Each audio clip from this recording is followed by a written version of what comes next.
স্বামীকে অপহরণ করে জোর করে দল পরিবর্তনের অভিযোগ। পঞ্চায়েত প্রধান দল পরিবর্তন করলেন। বিজেপি পরিচালিত তুফানগঞ্জ ২ নম্বর ব্লকের বারকোদালি ১ নম্বর গ্রাম পঞ্চায়েতের প্রধান সুদর্শন রায়কে ঘিরে শুক্রবার দিনভর চলল নাটক। স্বামীকে অপহরণের অভিযোগ তুলে সন্ধ্যায় বসিরহাট থানায় লিখিত অভিযোগ দায়ের করেন প্রধানের স্ত্রী সুধা রায়। গোটা ঘটনায় চাঞ্চল্য ছড়ায় এলাকায়। স্বামীকে অপহরণের অভিযোগ তুলে তৃণমূল অঞ্চল সভাপতি খগেন বর্মন সহ ৫ তৃণমূল নেতার নামে থানায় অভিযোগ দায়ের করেন সুদর্শনের প্রধানের স্ত্রী। রাত ৯টা নাগাদ পুলিশে অভিযোগ করেন তার স্বামীকে অপহরণ করেছে তৃণমূলের দুষ্কৃতীরা।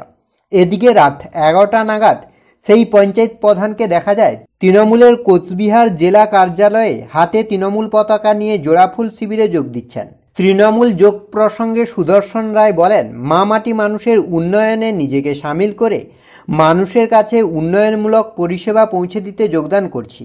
অন্যদিকে তুফানগঞ্জ বিধানসভার বিজেপি বিধায়ক মালতী লাভা বলেন, তৃণমূল জোর করে ভয় দেখিয়ে তাদের পঞ্চায়েত সদস্যদের যোগ দেওয়াচ্ছে।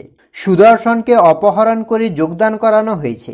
তৃণমূল যেভাবে সন্ত্রাসের পরিবেশ চালাচ্ছে তাতে আগামী দিনে তাঁর বিধানসভায় থাকা বাকি ২ গ্রাম পঞ্চায়েতেও তৃণমূল দখল নেবে বলে আশঙ্কা করছেন তিনি।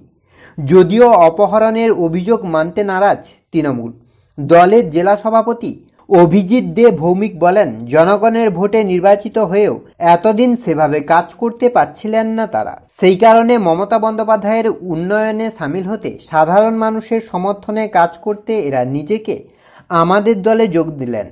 এতে এলাকায় আমাদের দল আরও শক্তিশালী হবে। প্রসঙ্গত, গত গ্রাম পঞ্চায়েত নির্বাচনে এই গ্রাম পঞ্চায়েতের দখল নিয়েছিল বিজেপি। 18টি আসন বিশিষ্ট এই গ্রাম পঞ্চায়েতের মধ্যে বিজেপি 13টি এবং তৃণমূল 5টি আসন পেয়েছিলেন। কিন্তু শুক্রবার এই গ্রাম পঞ্চায়েতের প্রধান সহ 2 বিজেপি সদস্য যোগ দেয় তৃণমূলে। ফলে বর্তমান সংখ্যা গিয়ে দাঁড়িয়েছে তৃণমূল 8 এবং বিজেপি 10।